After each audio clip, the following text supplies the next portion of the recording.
Baik, Assalamualaikum warahmatullahi wabarakatuh. Selamat pagi Bapak Ibu Guru semua. Terima kasih sudah memberikan waktunya untuk saya untuk menyampaikan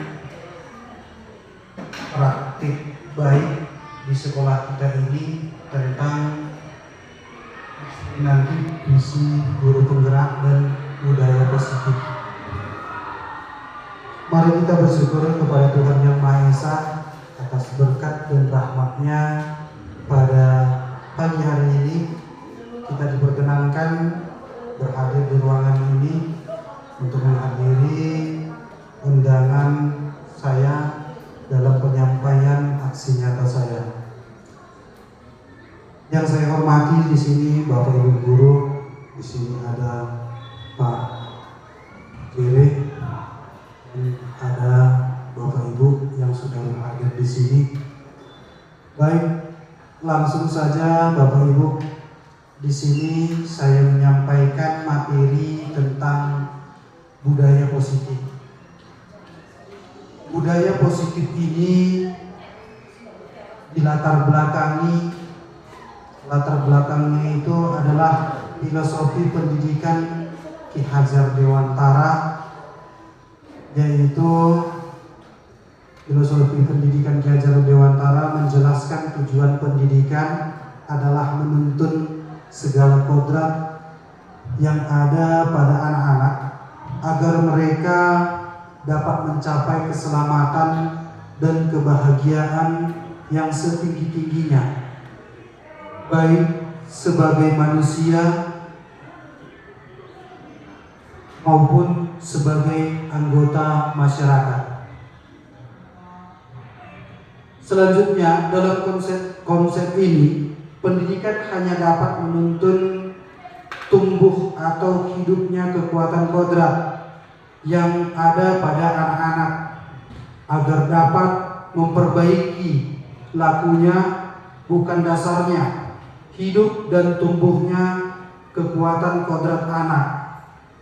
Proses menuntun dapat dilakukan dengan menerapkan trisentral pendidikan yang diutarakan oleh Bapak Ki Hajar Dewantara, yaitu Ingarsos Sungtulodo Ingmadio Mamungkarso Tutpuri Handayani. Selanjutnya Bapak Ibu, dalam proses menuntun anak diberi kebebasan, namun pendidik sebagai pamong dalam memberi tuntunan dan arahan agar anak tidak kehilangan arah dan membahayakan dirinya. Seorang pamong dapat memberi tuntunan agar anak dapat menemukan kemerdekaan dalam belajar. Jadi Bapak Ibu,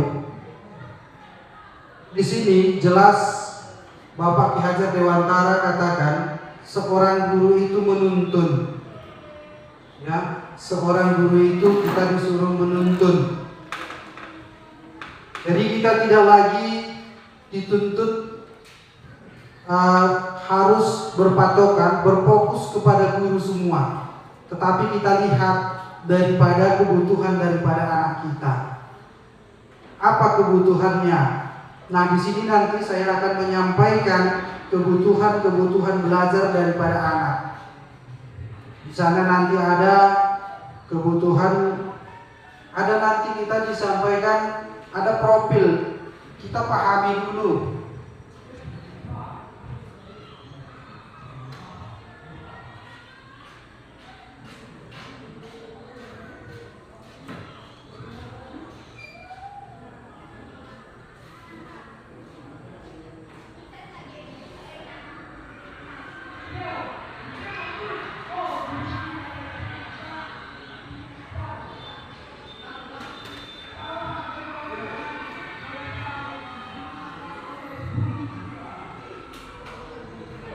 Nah, di sini nanti saya akan menyampaikan ada yang pertama itu nanti disiplin positif dan nilai-nilai kebajikan universal. Selanjutnya ada teori motivasi, hukuman, dan penghargaan. Selanjutnya ada keyakinan kelas, kebutuhan dasar manusia, dan dunia berkualitas. Selanjutnya ada restitusi, 5 posisi kontrol daripada guru. Dan selanjutnya yang terakhir nanti segitiga restitusi.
Teori motivasi, hukuman, dan penghargaan, dan restitusi.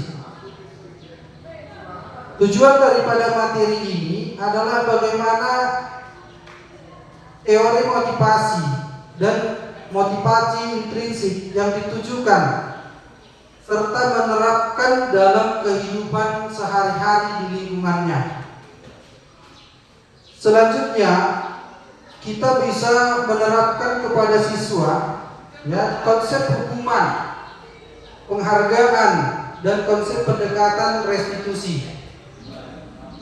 Selanjutnya yang ketiga, kita dapat melakukan pengamatan, peninjauan atas praktik penerapan konsep-konsep memotivasi hukuman, penghargaan dan restitusi ini di lingkungan mereka sendiri.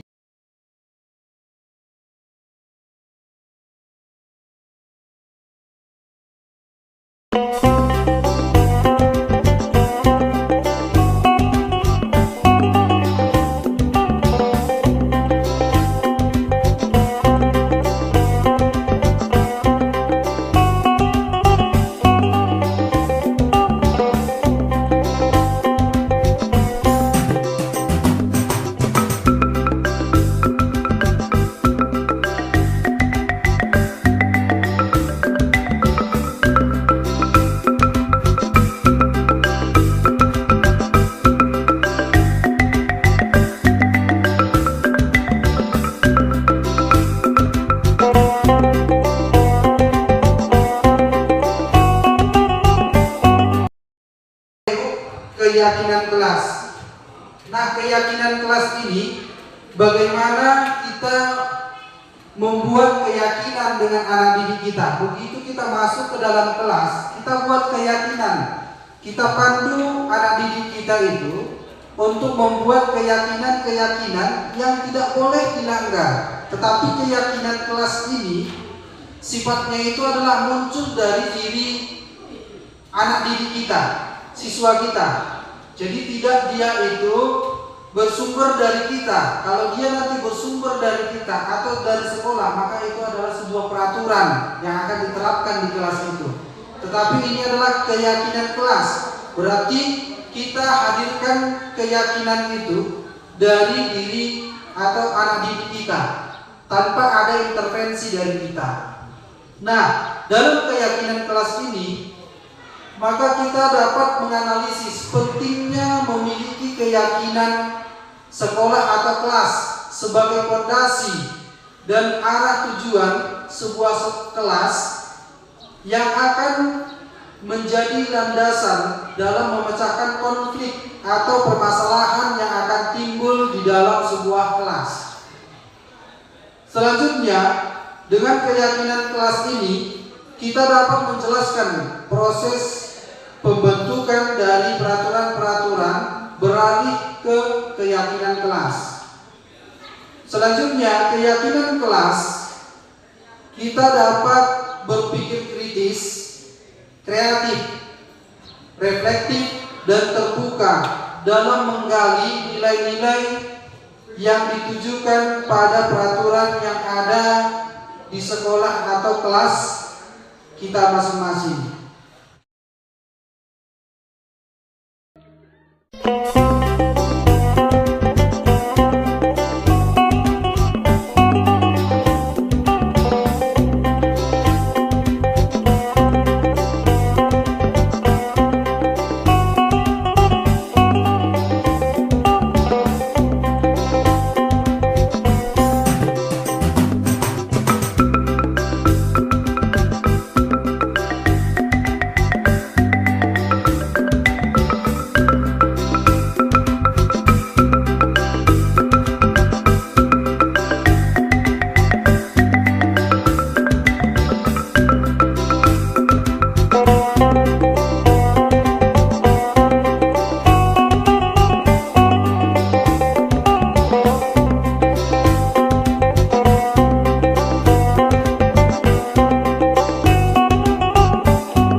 Gimana, sehat?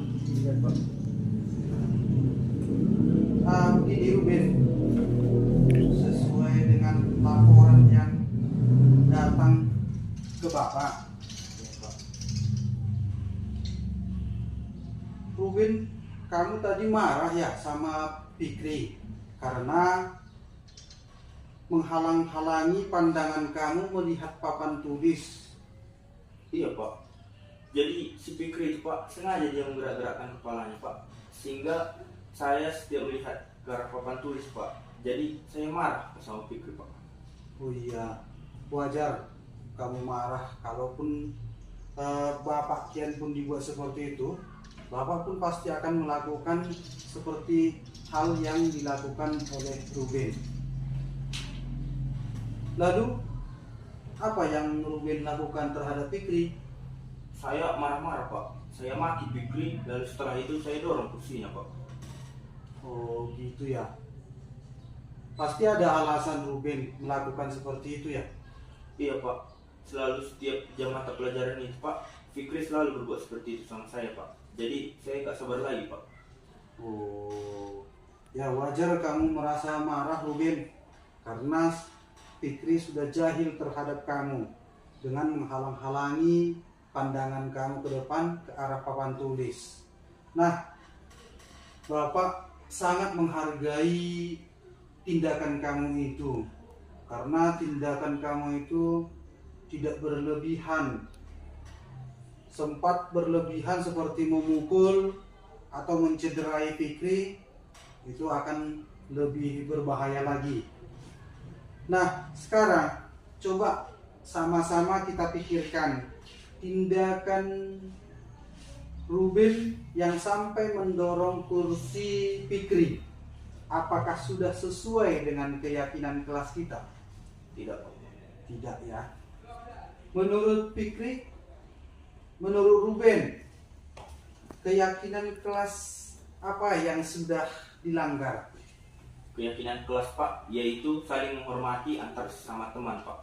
Saling menghormati antar sesama teman. Kira-kira saling menghormati sesama teman itu penting nggak bagi Ruben? Sangat penting Pak. Sangat penting ya. Baik, jadi apa kira-kira yang Ruben lakukan jika Ruben sedang marah sesuai dengan keyakinan kelas kita? Mungkin saya lebih bersabar Pak. Lebih bersabar ya. Baik, kamu bersedia nggak memperbaiki masalah yang kamu hadapi ini? Bersedia Pak. Bersedia ya. Apa yang akan Ruben lakukan untuk memperbaiki masalah ini? Saya mungkin sedianya harus lebih bersabar dan menahan amarah saya Pak, kalau si Fikri melakukan hal seperti ini lagi Pak. Dan juga saya mungkin akan melaporkan ke guru yang masuk Pak, atau mungkin ke wali kelas saya Pak. Ya, bagus tindakan kamu itu Ruben. Bahwa tindakan main hakim sendiri itu tidak baik. Jadi ke depan kalau ada masalah, apa yang sudah disampaikan Ruben tadi itulah dilakukan. Jadi tetap semangat dan tetap jaga kerjasama di kelas. Iya Pak. Jadi terima kasih Ruben sudah hadir di ruangan Bapak ini, sudah bersedia memenuhi panggilan Bapak. Tetap semangat belajar. Oke, terima kasih ya. Iya Pak. Ini Pak. Kenalkan, nama saya Ruben John Peter Simamora. Saya berasal dari kelas 11 MIA 1. Saya sangat senang diajak berdiskusi oleh Bapak guru saya untuk mengendalikan diri atas amarah dari teman sekelas saya. Saya mungkin harus lebih bersabar dan lebih membudayakan untuk saling menghormati sesama teman. Sekali lagi, saya ucapkan terima kasih kepada Bapak guru saya. Ya, selamat pagi Pak Gunawan. Pagi Pak. Apa kabar? Baik Pak. Baik ya. Begini Pak Gunawan, saya perhatikan akhir-akhir ini Bapak sering terlambat dan buru-buru datang ke sekolah. Kenapa kira-kira bisa seperti itu Pak? Begini Pak, Di bulan ini kebetulan saya mengantarkan keponakan saya ke sekolah Pak, karena orang tua dari keponakan saya lagi di luar kota Pak. Iya ya Pak, saya mengerti kesulitan Bapak itu dan wajar terlambat karena sudah tambah tugas mengantar keponakan, jadi wajar terlambat dan terburu-buru datang ke sekolah. Nah, kira-kira kalau Bapak mengantar keponakan Bapak lebih cepat lagi supaya tidak terlambat ke sekolah, pasti ada alasan Bapak kenapa bisa terjadi seperti ini. Iya Pak, memang saya setiap berangkat dari rumah selalu seperti biasa Pak, tanpa harus mengantarkan keponakan saya ke sekolahnya Pak. Oh, wajar Bapak terlambat karena jarak mengantar tadi pun udah jauh, lebih jauh daripada biasanya ke sekolah kita. Tapi Bapak sudah melakukan tanggung jawab mengantar keponakan Bapak setiap hari. Patut Bapak bangga atas kerjaan Bapak itu. Nah, sekarang Pak, coba kira-kira sama-sama kita pikirkan tindakan Bapak yang beberapa hari ini terlambat, apakah sudah sesuai dengan keyakinan sekolah kita ini? Tidak Pak, tidak sesuai. Tidak sesuai ya. Menurut Bapak, apa yang sudah Bapak abaikan dan langgar dari hal ini? Saya sudah abai terhadap tanggung jawab saya Pak selaku staf dan sudah menyalahi disiplin di sekolah kita ini Pak. Iya ya. Menurut Bapak, menunjukkan rasa tanggung jawab dan disiplin itu perlu nggak? Perlu Pak. Jika saya sebagai guru saja tidak dapat bertanggung jawab dan disiplin Pak, bagaimana saya menjadi panutan bagi siswa kita Pak? Nah, atas alasannya itu, kedepannya apa kira-kira yang bisa Bapak lakukan untuk memperbaiki itu? Saya akan lebih cepat lagi berangkat Pak, mengantarkan keponakan saya. Selanjutnya, saya akan lebih bertanggung jawab dan disiplin atas pekerjaan saya Pak. Iya, saya sepakat dengan tindakan Bapak itu. Tindakan yang tepat yang Bapak lakukan itu, mudah-mudahan ke depan dengan apa yang sudah Bapak sepakati itu, Bapak lebih semangat dan bertanggung jawab dalam pekerjaan Bapak. Terima kasih Pak sudah bersedia hadir di ruangan saya ini untuk menuntaskan masalah yang selama ini terjadi kepada Bapak. Tetap semangat. Sama-sama Pak, sudah mengingatkan saya. Terima kasih Pak. Oke, terima kasih. 3. Selamat siang, saya Gunawan Manalu, staf dari SMA Negeri 1 Tiga. Saya senang diajak diskusi oleh Bapak Kepala Sekolah. Saya menjadi lebih disiplin, bertanggung jawab, dan dapat manajemen waktu. Saya ucapkan terima kasih kepada Bapak Kepala Sekolah. Menjuah-juah, Horas.